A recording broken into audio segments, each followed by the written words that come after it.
Meus queridos, eu gostaria de conversar com vocês hoje sobre o jejum para contendas. Está lá no capítulo 58 de Isaías e a nossa lição aborda sobre esse assunto. Vamos situar mais ou menos qual ocasião que Isaías começou a falar. No capítulo 58, aconteceu que 10 dias após o toque da trombeta, ter lembrado o povo de Deus que o Senhor era aclamado seu rei.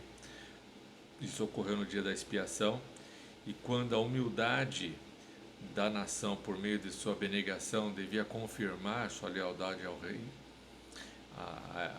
a Deus, né, como rei, o profeta então ele clama, levanta a sua voz como uma trombeta para declarar ao povo que estava rebelando. Esse é o verso 1. E eu vou ler agora, transcorrer com vocês na Bíblia Viva, que dá uma ênfase melhor no linguajar. Vamos lá. Verso 1. Grite bem alto, tão alto como uma trombeta. Anuncie ao meu povo, Israel, todos os seus pecados, para que eles que fingem ser tão religiosos, eles vêm ao templo diariamente e se mostram muito alegres em ouvir a leitura da minha lei, como se obedecessem a ela, como se não desprezassem os mandamentos do seu Deus. E eles me fazem perguntas como cumprir a lei e têm prazer em participar dos atos religiosos no templo. E ainda reclamam: nós jejuamos e o Senhor nem notou. Fizemos tanta penitência e o Senhor nem deu importância. E eu vou lhes explicar por quê. É que mesmo no dia do jejum, vocês pensam em ganhar mais e mais dinheiro. É porque vocês maltratam e exploram seus empregados. Que adianta ficar jejuando se vocês continuam a brigar e a fazer violência? Com um jejum desse, eu nunca responderia às orações que vocês me fazem. Bastante forte. Será que o que eu quero é apenas isso? Fazer penitência?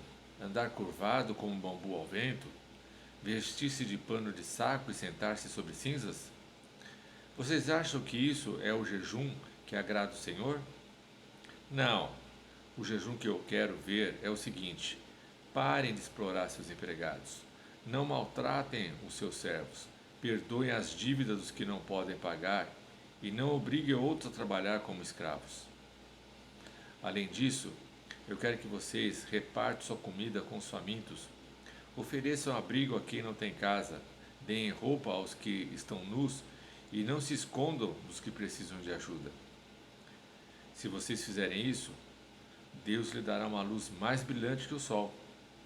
Ele vai curar todos vocês no instante, e a sua piedade vai servir como proteção para os seus passos, e atrás de vocês a glória do Senhor os protegerá. Que verso maravilhoso de ouvir, né? Que ele curará todos num só instante. Verso 9. Então, quando vocês gritarem, o Senhor responderá. Quando vocês pedirem ajuda, ele dirá: eu estou ao seu lado. Isso acontecerá se vocês deixarem de escravizar meus servos, se pararem de fazer ameaças e de espalhar mentiras. Verso 10. Deem comida aos famintos, ajudem e consolem os desesperados. Então sua luz aparecerá brilhante nas trevas e a escuridão se tornará e dará como o meio-dia. O Senhor guiará vocês para sempre, mesmo em situações difíceis. Ele dará forças e alegria. Vocês serão como um jardim bem regado, como uma fonte de onde a água não para de correr. Veja como esses versos são contundentes. Nós, como povo de Deus, podemos pensar que isso ocorreu só naquela época, mas estamos vivendo os nossos dias essa mesma posição que eles. Muitas vezes damos valores às coisas corriqueiras deste mundo, temporais, e esquecemos de fazer as coisas para Deus. Como a lição diz aqui, Qualquer um pode ser um religioso. Todos podem passar e praticar os rituais religiosos. Rituais certos, na hora certa, com todas as fórmulas certas, né? Se é aquele cristão que você fala assim, nossa, esse aí é impecável. Mas vamos examinar a vida de Jesus. Como que Jesus, na época dele, fez? Ele também cumpria os os seus atos rituais diários, ir na igreja, cumprir as coisas como deveriam ser. Mas nós temos os relatos nos evangelhos escritos que concentram muito mais em seus atos de misericórdia, de cura, alimentação e perdão aos necessitados do que sua fidelidade aos rituais. Então, a lição está bem clara para nós. Não adianta formalidades, não adianta a gente ter tudo na mente, o que a Bíblia fala, o que fazer, o que não fazer, os 10 mandamentos, a lei de Moisés. Isso tudo é necessário, mas precisa coadunar a nossa prática com a teoria. Então nós precisamos deixar de viver só a teoria. Nós precisamos brotar do nosso coração o desejo de fazer menos por nós e mais pelo próximo. Muitas vezes pensamos na prática da alimentação, pensamos no sábado, mas deixamos de atender uma pessoa por um rito. E isso não pode acontecer. Jesus, ele quebrava essa questão do rito para poder ajudar as pessoas que eram necessitadas.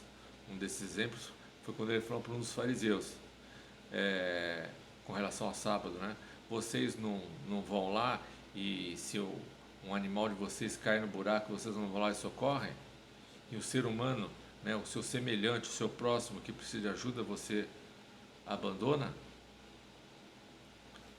Não está certo, né? Então precisamos dobrar os nossos joelhos, precisamos clamar a Deus que Ele faça com que essa teoria que nós temos no nosso coração, ela seja prática, ela seja verdadeira, genuína, que nós deixemos aquela posição estática e vamos para a ação, né?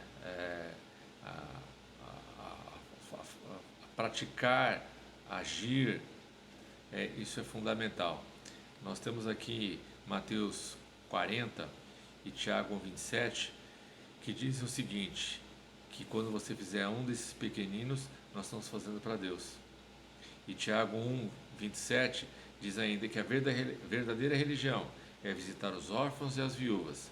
Aquilo que fazemos ao próximo é como se estivéssemos fazendo a Deus. Que essa lição que fala do jejum jejum para contendas, nós possamos reverter essa posição que nós estamos, que assim como eles naquela época foram alertados por Jesus, possamos também agora acordar, não só já temos as escrituras, a leitura, mas precisamos acordar disso. E eu digo para mim também, eu preciso estar mais praticando, agindo como Jesus agiu aqui, e menos teoria, menos rituais e mais amor. Que Deus abençoe a todos.